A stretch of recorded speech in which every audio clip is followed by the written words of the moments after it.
So I think I've mentioned it, a few dozen times that Spider-Man is one of my favorite superheroes. He is just so badass. And my favorite version of Spider-Man is usually the video game versions because they just focus on him taking names and kicking ass. Like for example, one of Spider-Man's earliest games, Spider-Man vs. the Kingpin for the Sega Genesis, this Spider-Man is ruthless.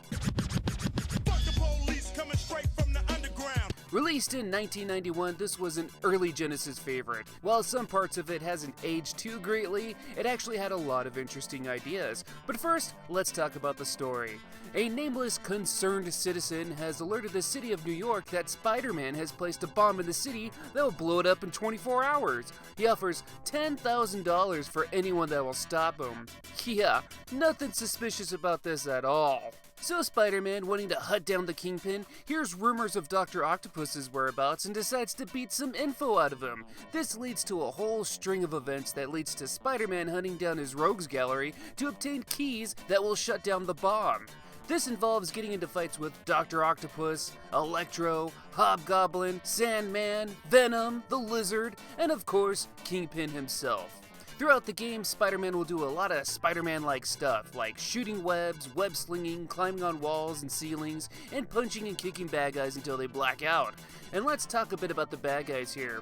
You'll see the typical gun-shooting thugs, which a lot of the time is really freaking annoying. You'll also see Spider-Man kick rats in the face and step on snakes. There's also some mid-level bosses like the forklift driver, and the biker chick, and a gorilla that escaped from the zoo? Yeah, it's actually kind of weird. So, some of the levels in this game have a linear path for you to follow, like the warehouse and the underground lab, but some levels like the sewers or the park, you can kind of just web-sling your way to the end. It's kind of broken in that way. In fact, I found myself using glitches a lot in the game. I'm literally standing next to Dr. Octopus as I just keep punching him to defeat him. Defeating the gorilla and Venom is as easy as tricking them into getting their face kicked. This game does have its difficult parts though, so there's two things that really makes this game stand out compared to other early Spider-Man titles. One is the fact that you're actually timed. You have 24 hours to stop the bomb. Well, not exactly 24 hours, as each minute is actually 11 seconds, so it's more like you got around 4.5 hours to beat the game. That sounds like a long time to beat the game, but here's the thing. Chances are you're gonna get pretty beat up while playing. Yeah, you'll find health restores throughout levels, but you don't find them that often, and when you do, they don't restore that much health, and also your health doesn't regenerate between levels. So at any point in the game, you can return to your apartment and your health will slowly restore. As it restores though, time drains pretty quick. It's an interesting mechanic that's going to make you a little cautious while playing. Speaking of which, the other interesting gimmick here is that you can take pictures. That's right, you get to use little Peter Parker's photography skills to take pictures at any point. You can take pictures of crooks and bad guys, but you make the most money from taking pictures of bosses. What's the point of all this? Well, the more money you earn from pictures, the more you'll be able to refill your web fluid. Similar to health restores, you'll find web fluid during levels, but not nearly enough to be fully stored at any point, because you're likely to use a lot of webs during the stages.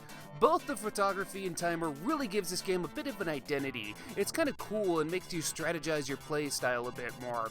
When it's all said and done though, Spider-Man and the Kingpin isn't the most memorable game. The actual gameplay mechanics aren't anything special, and is something we would only see improved on in later games. All the boss fights in this game feel a bit broken too.